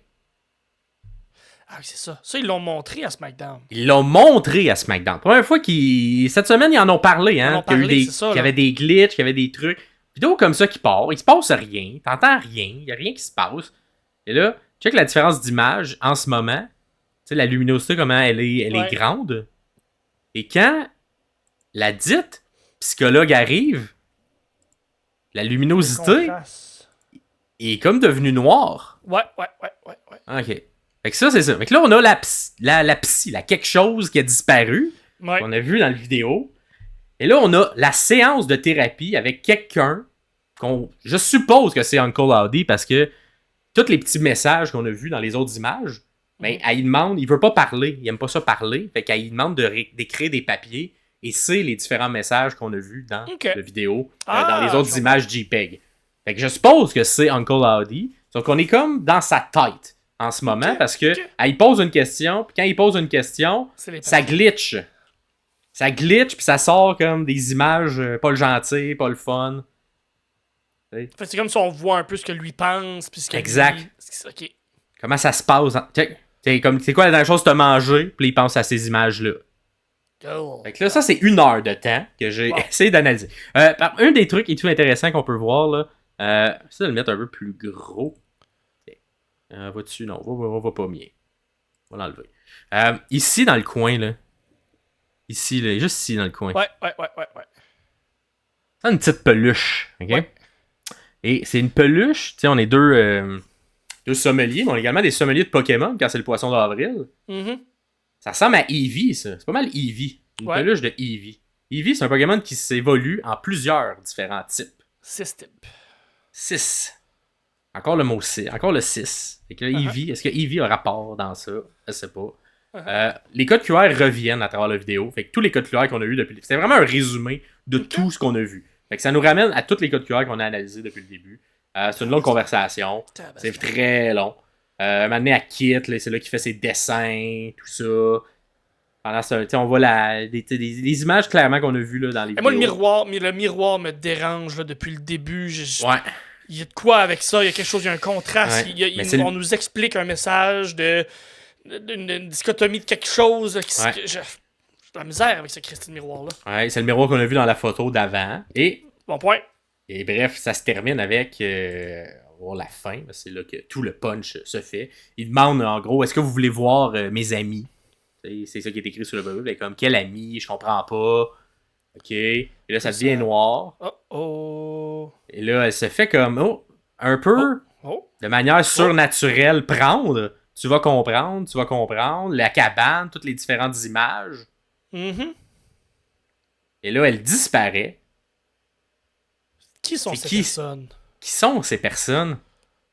Et là, Et elle a disparu. Ça a disparu. Ouais. Avec la chanson du Nightbird qu'on entend souvent. Mhm. OK. Et là, on va voir le reveal, je crois, la première image de cette nouvelle version. On le voit mieux quand il roule. C'est ce qu'on voyait dans l'ombre il y a quelques images, là. Ouais, fait qu'on on semble noter une longue bouche. Ouais, Une un espèce peu de comme la truc. dernière version que Bray nous présentait du film, là, pas loin de, là. Ouais, fait que... Wow. Et ça se termine comme ça, ce 55 minutes-là que j'ai analysé. Mais bref, il y a sûrement d'autres choses à analyser de toutes ces 55 minutes-là. Ça se termine là-dessus. Le code QR de SmackDown, maintenant, nous amène à un nouveau vidéo. Le code QR, oui, je vais vous dire, c'est pendant quel match? C'est DIY contre Legado del Fantasma. Encore une fois. Berto maintenant et... Berto et Angel, ouais. qui sont deux jobbers, encore une fois. Absolument. Est-ce que DIY vont être ciblés? On ne sait pas. Ça nous amène ici. Bon. Donc là, tout à bord, tout à regarder. 2, 4, 2, 3. Moi, je pense que c'est 2 février... 24 février 2023. 24 février 2023, on en a parlé plus tôt. C'était quoi? C'était ici. Ah! Ce qu'on a analysé la dernière fois qu'on a vu Bray Wyatt. La dernière promo. Est-ce qu'on est capable de garder? Est-ce qu'on est capable de garder un secret? Fait que d'après moi, c'est ce que ça veut dire, ce truc-là. Donc, on clique sur cette vidéo-là. Qu'est-ce qui se passe? Encore une fois, un peu le truc d'horreur. Des glitches. Et là, on a une photo ici. Qui c'est ça? C'est qui, lui? C'est qui, lui? Ben, lui, cherchez. J'ai regardé le documentaire, on en a parlé plus tôt dans l'épisode. Ouais. Le documentaire de Bray Wyatt. Comme par magie, clac. Ah! C'est une photo de jeune Bray Wyatt qui s'est déguisé à l'Halloween. Pas mal sûr, c'est ça, là. Oh, ça sûr, c'est ressemble ça? beaucoup à ça. Oui. Pas mal sûr, c'est ça, là, moi. Fait qu'encore une fois, un Bray Wyatt entouré de plein de personnes. Sauf que là, on a compris. Hein. Maintenant, les codes QR, c'est pas juste le vidéo qui est mis en haut. Le vidéo, c'est juste tout le long. Et là, si vous l'écoutez avec des écouteurs, vous entendez d'un côté, dans un des deux côtés, ben je sais pas si vous allez l'entendre. Ouais, non, c'est ça. Vu que là, on est. Mais si vous allez sur le site, il y a quelqu'un qui dit « Il n'est personne, he is nobody ». Et le côté droit dit « Il est tout le monde ». Il est personne.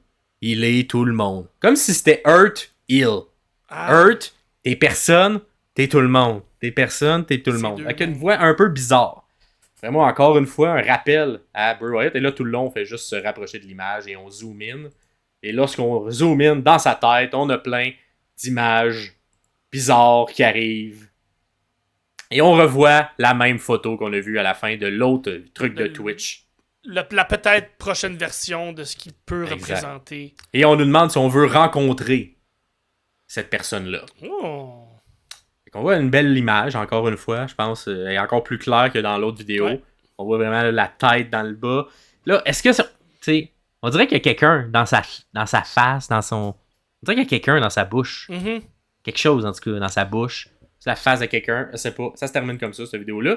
Mais ça se termine jamais vraiment comme ça. Parce que là, yeah, on descend la page. Oh, il y a des choses qui se passent en dessous. Qu'est-ce qui se passe en dessous?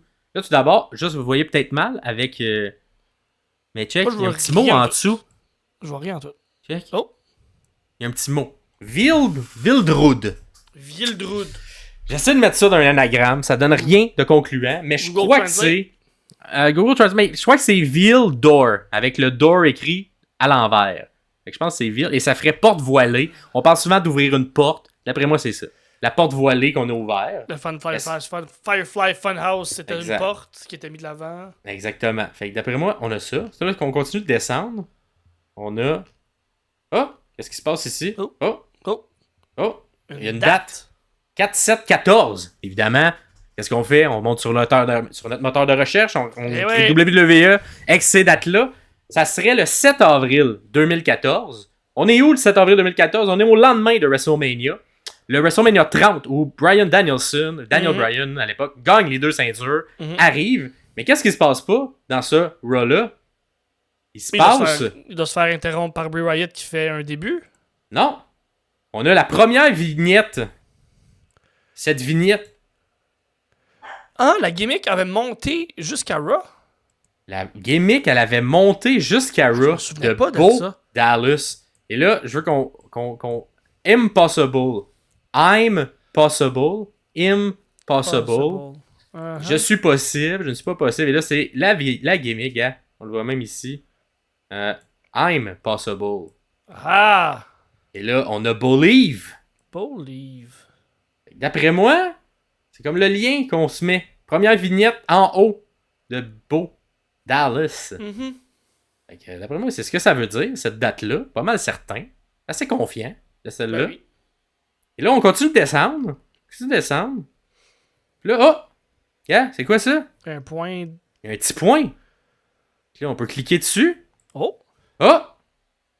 Un bout de photo qui apparaît. Quelqu'un qui a l'air d'avoir une chemise, quelque chose. Là, il fait des recherches inversées d'images sur Google. Oui. Maintenant, on peut faire ça, faire une recherche d'images. Ça m'amène à quoi? Ça m'amène à ça.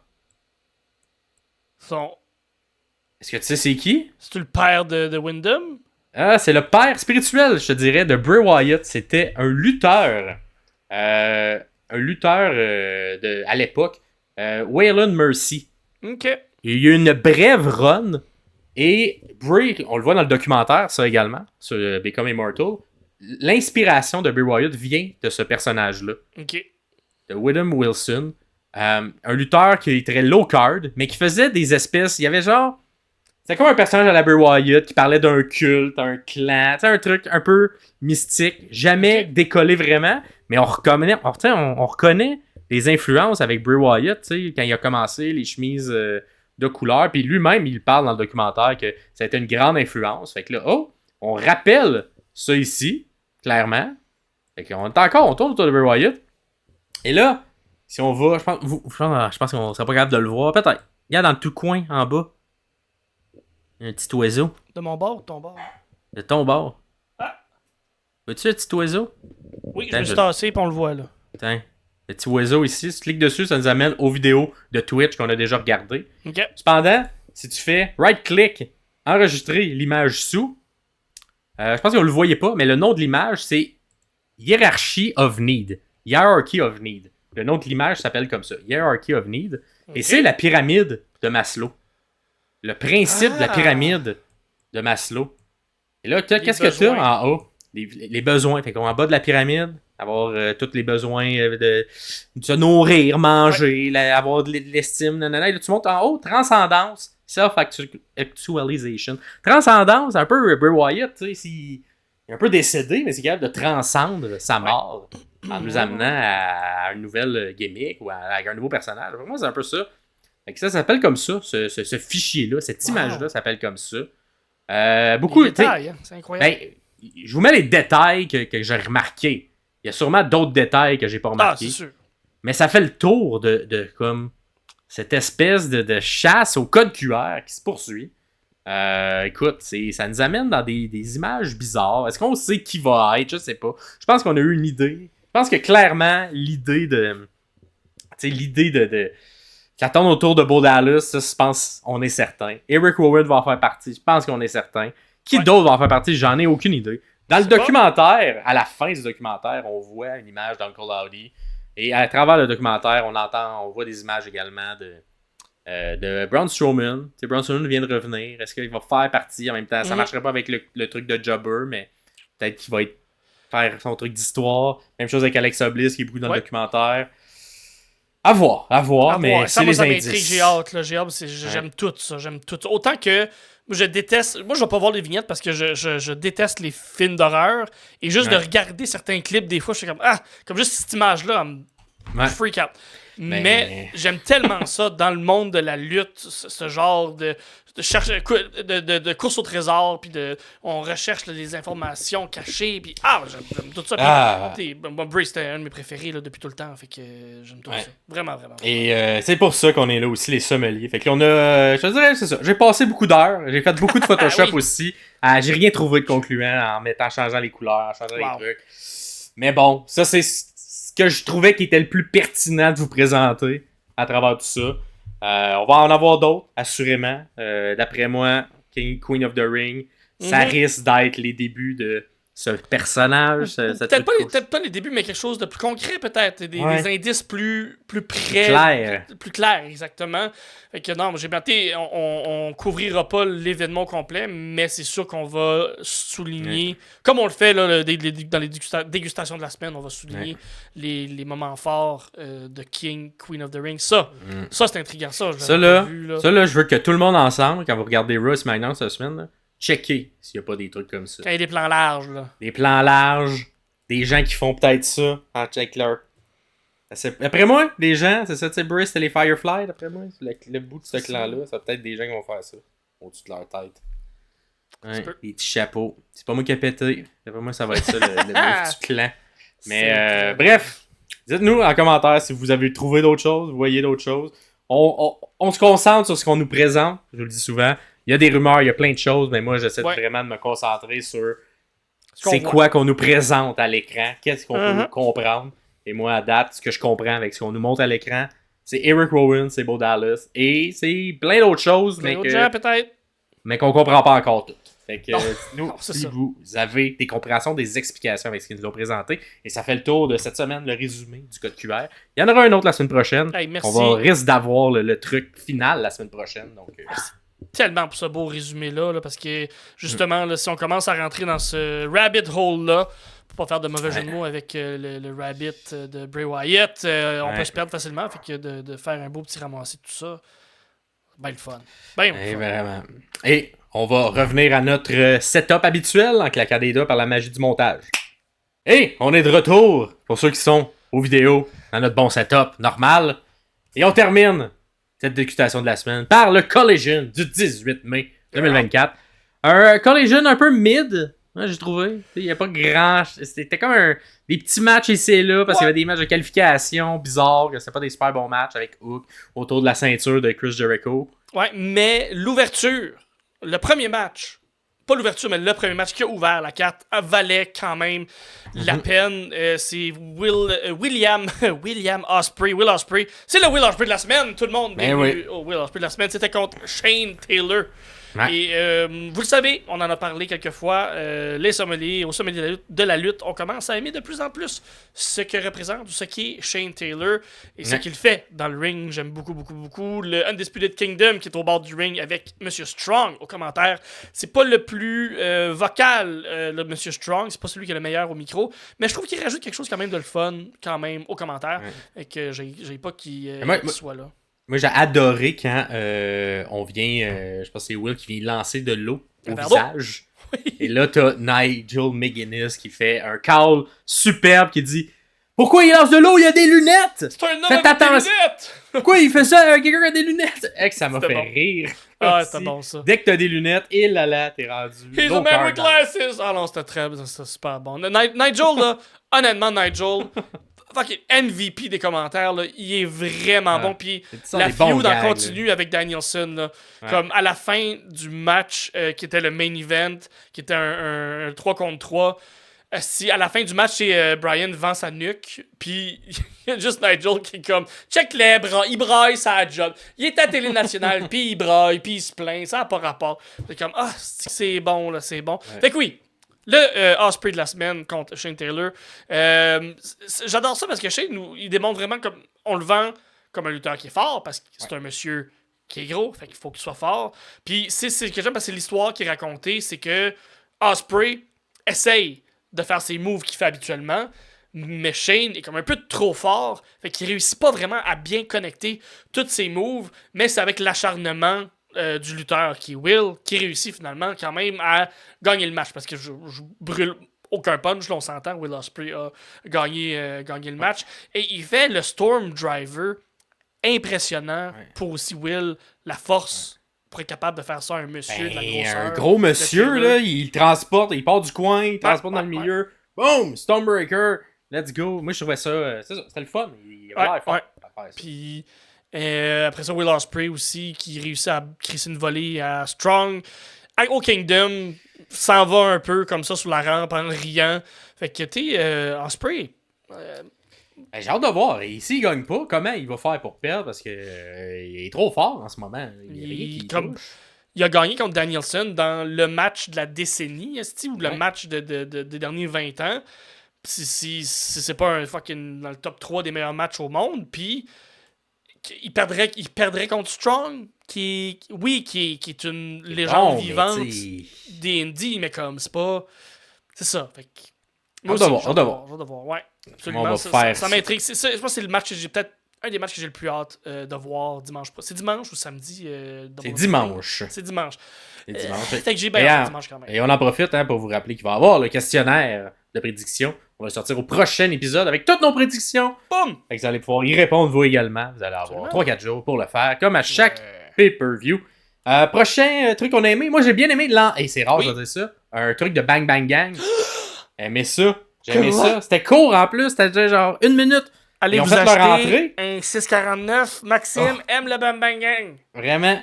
Mais l'entrée, tu sais, moi j'ai toujours aimé leur entrée. Oui. Avec la caméra qui tourne autour. Et là, c'était le fun. La caméra, le nouveau look aussi d'un des deux frères, qui laisse les cheveux détachés maintenant. Je pense que je vais faire ce look-là.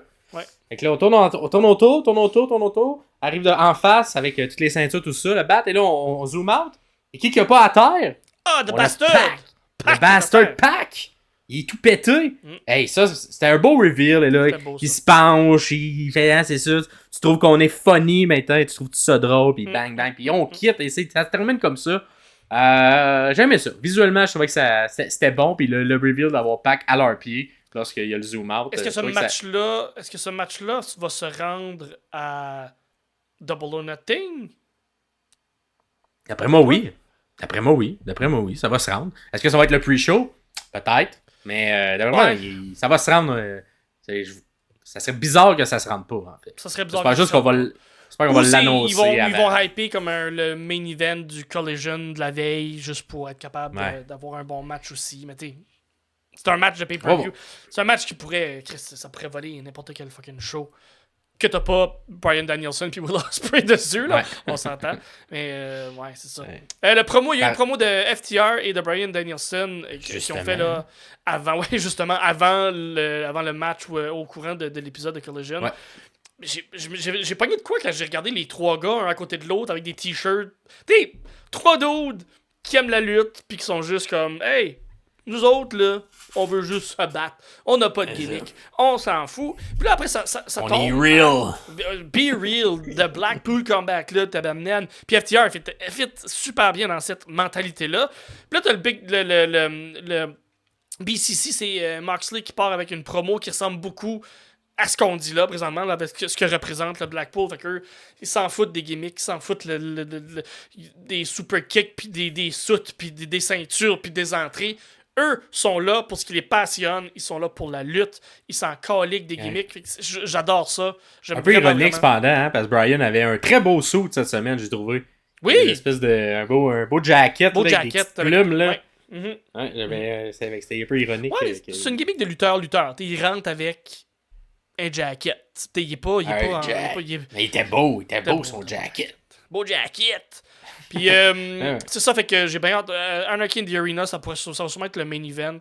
Puis ça risque d'être violent. On va voir. Je sais pas si ça va être le main event. Parce que on a un peu, au début de leur match, un peu plus tard là, dans la soirée, Bryan qui vient faire un peu un sauvetage, mais qu'on laisse la musique rouler. Oui, j'aime ça. Pendant le début de ce sauvetage-là. Et ça me fait penser aux 2 premiers Anarchy in the Arena. Quand on a laissé la toune. On a eu un loop de la chanson qui a jamais arrêté tout le long du match. Et l'autre, il y avait un band qui continuait de jouer tout le long du match jusqu'à temps que le band se fasse battre. Fait qu'est-ce qu'on va refaire une trilogie de musique d'entrée dans l'anarchie dans l'aréna? On va voir. Tout dépendamment, c'est quoi leur version cette année. L'année passée, c'est parce qu'ils ont tout décollissé le ring. Fait que ça avait pas le choix de finir avec ça. Est-ce que ça va être le cas cette année? Peut-être, j'imagine. C'est quand même des gros noms qui sont là. Fait que ça a le pouvoir, le potentiel de closer une carte, bien évidemment. Quelqu'un qui a été déjà dans le Anarchy in the Arena, mais qui ne l'est pas, qui ne le sera pas cette année, mais c'est Chris Jericho qui continue à se renouveler, puis il prouve très bien dans une petite promo qu'il fait. C'est très vite parce que à Dynamite, il s'est fait donner un beau coup de micro sur le top de la tête par Hook qui essaye de guider. C'était un peu ça la gimmick qu'il nous montrait il y a quelques semaines. Finalement, les deux se sont séparés. Et t'as Jericho qui est content. Il est comme Hook, t'as appris quelque chose. T'es en dessous du learning tree. T'es dessous l'arbre qui fait apprendre, qui est moi. L'arbre de la connaissance. L'arbre de la connaissance, merci. Puis, tu continues à apprendre avec moi. Puis, c'est grâce à moi que j'ai trouvé ça. Puis, il est content, il est heureux. Il est heureux d'avoir du sang. Puis, j'ai du sang, ça fait mal.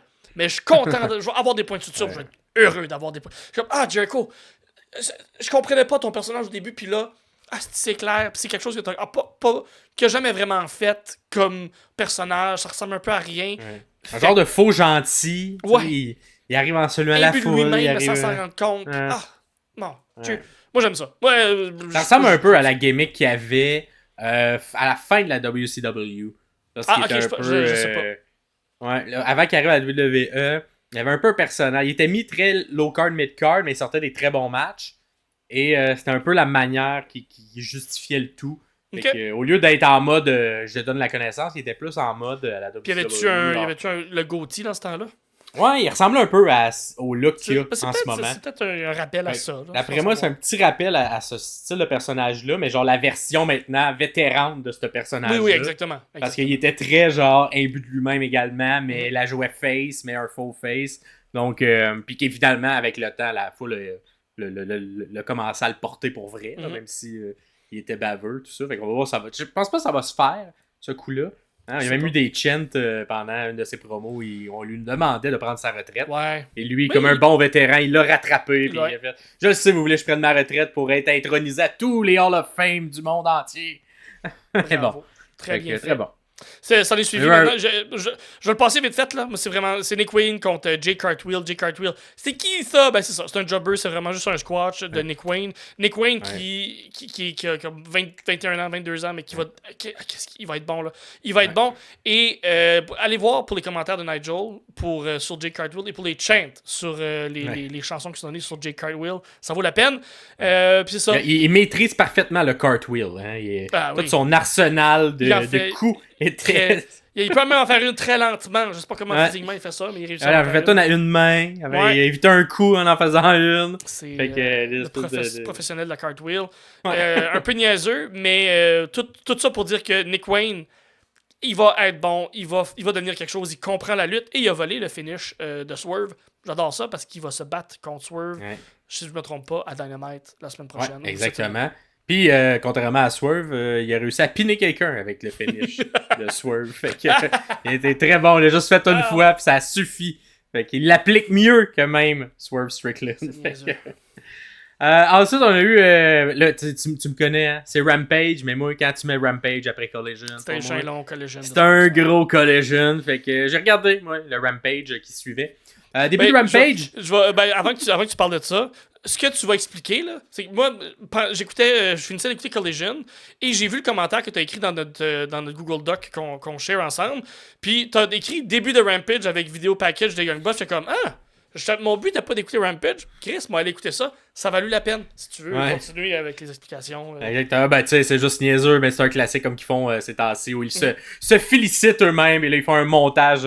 Nous, là, on était là au début. Là, ils mettent des images de leur conférence de presse quand ils ont annoncé que l'All Elite Wrestling arrivait. Puis on est les sauveurs de la lutte. Puis on va changer le monde. Mais là, t'as une photo du The Elite ensemble. Fait que tu sais, très pour hyper le clan comme si c'est les meilleurs gens au monde. Moi, c'est l'ironie de une vidéo de eux qui arrivent au début toute la première conférence de presse de toutes. C'est eux qui sont là.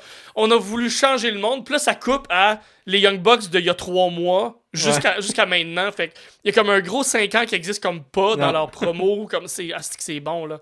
C'est très niaiseux. Puis il y a également eu un bon match de Kyle O'Reilly contre Lee Moriarty. C'est rare qu'il y ait des excellents matchs comme ça à Rampage. Ça arrive une fois de temps en temps. Là, ils en ont sorti un excellent. Les deux qui ont un style très similaire, je veux dire. Les deux, même genre de lutteur. Très technical, mais bon overall, un peu de strong style. Et ça fonctionnait tellement. Un bon match, une bonne longueur aussi de match. Mais je dirais, là, le dernier 5 minutes, là, c'est un feu roulant de finisher, un compte, on change une prise de soumission, on ramène l'autre. Cool. Et beaucoup de transitions très fluides qui se passent entre les deux lutteurs. C'était vraiment le fun à regarder. Puis, je pense que j'ai préféré ce match-là de Kyle à son match qu'il y a eu avec Roderick Strong. OK. J'ai trouvé Kyle très bon, Lee Moriarty très bon également. C'était rythmé, c'était technique, c'était tout ce que j'aime moi dans un match de lutte. Nice. Fait que je vous le conseille à Rampage, Kyle O'Reilly contre Lee Moriarty. Et ça fait le tour de ce long collision de 3 heures avec un Rampage à la fin. Donc, probablement si vous cherchez le match de Kyle O'Reilly, ça risque d'être écrit Rampage là, au lieu de collision. Fait que cherchez Rampage. Mais c'était très bon. C'était cependant la même date, le 18 mai 2024. Et ça fait le tour de notre dégustation de la semaine. Vous, est-ce que vous êtes d'accord avec nos choix? Si vous avez des commentaires sur différentes chroniques, que ce soit l'ouverture, que ce soit les codes QR, que ce soit les shows en tant que tels, n'hésitez pas à aller en faire en dessous dans les commentaires. Nous, de notre côté, au prochain épisode, ça va être les prédictions et les questionnaires et les previews de Double or Nothing. Fait que, probablement encore une longue et grande carte. Fait qu'on va pouvoir vous décortiquer ça. Absolument. Je pense qu'on a pas mal tous les matchs. Il y en a qui sont pas annoncés, mais qu'on se doute tout de même. Par exemple, celui entre Pac et le leader Jay White. Et sinon, on peut être suivi où, Pierre? Vous pouvez nous suivre partout sur toutes les plateformes de balado, n'importe quelle plateforme de balado que vous pensez. Là, on a des grosses chances qu'on soit là-dessus. Si vous nous écoutez à l'audio seulement, vous voulez nous poser des questions, vous voulez nous dire des commentaires, n'importe quoi. Vous voulez juste dire qu'on est beau, qu'on est bon. Si vous écoutez à l'audio, dire qu'on est beau, c'est un peu bizarre, mais vous pouvez quand même le faire. Belles voix. Parce que vous avez des très belles voix sensuelles. Venez nous dire ça sur Facebook. Venez nous dire ça sur Instagram. On est là. On vous lit. On commente avec vous. On mousse la discussion. Si jamais vous nous écoutez là sur YouTube, vous pouvez commenter. Directement en bas, abonnez-vous, cliquez sur la petite cloche, c'est quand il y a une nouvelle vidéo qui sort, parce que tout ce qu'on fait ici sort en chronique aussi. Donc si vous nous écoutez à l'audio, faites comme j'aime un peu moins les dégustations, mais j'aime beaucoup qui le fait mieux, ou j'aime beaucoup le push, bury, changement de gimmick. Sur YouTube, il y a juste ces bouts-là qui sont isolés, qui sont seuls. Fait que vous pouvez aller voir ça sans problème sur YouTube. Puis exactement. Puis à l'audio, évidemment, vous l'avez entendu, là, c'était peut-être pas le truc du code QR, c'était peut-être pas la meilleure à écouter à l'audio, parce qu'il y a beaucoup d'images, beaucoup de choses que le code QR nous montre et que sont peut-être moins... c'est difficile à décrire à l'audio. Fait que venez, mettons, chercher peut-être juste ce petit bout-là de chronique qui va sortir tout seul. Et vous allez pouvoir suivre un peu qu'est-ce qui se passe autour d'un Cole Howdy, puis qu'est-ce que ça vient. C'est un beau 30 minutes très, très, très intéressant sur YouTube avec toutes les vidéos. Si jamais vous voulez vraiment les codes QR, vous voulez un détail là-dessus pour savoir ce qui s'en vient. Puis vous pouvez reculer dans le temps aussi. Là, YouTube, ce qui est le fun, c'est qu'il garde tout en banque. Fait que vous voulez reculer, aller voir d'autres. En fait, c'est la 3e chronique sur les codes QR que Maxime fait. Là, fait que allez l'écouter. Il travaille fort, le petit. Merci. Puis, prochain épisode, c'est le 50e déjà. 50 épisodes. Tabarouette. Je sais même pas si je vais me rendre à 50 ans, moi, de vie. Ah, moi, on va se rendre au moins à 50 épisodes. Yeah! Et restez là pour le preview prédiction questionnaire. Double or Nothing. Ça va être diffusé lundi prochain. Non, pas lundi, désolé. Jeudi prochain, le 23 mai. Il va y avoir également le questionnaire qui est dans ça. Nous, en attendant, je m'appelle Max Perriard ainsi que Pierre Castonguay pour les sommeliers de la lutte. Ciao, ciao tout le monde!